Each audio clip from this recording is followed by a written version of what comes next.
Helping people is not bad at all as an idea, but using this pretext and using the organizations created in that environment for their own ends is what makes it unacceptable to anyone. But for us, it's not a matter of whether we like or not like NGOs or humanitarian activities.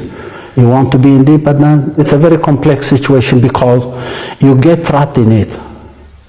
We've gone through this process because it's food aid coming, and the population is deprived of even working. They will be waiting for handouts for years, cripples communities. And once communities are crippled, they are so dependent, it becomes an addiction. Governments are subsidized because of this food aid and humanitarian or so-called humanitarian aid. They are not engaged in real productive activities.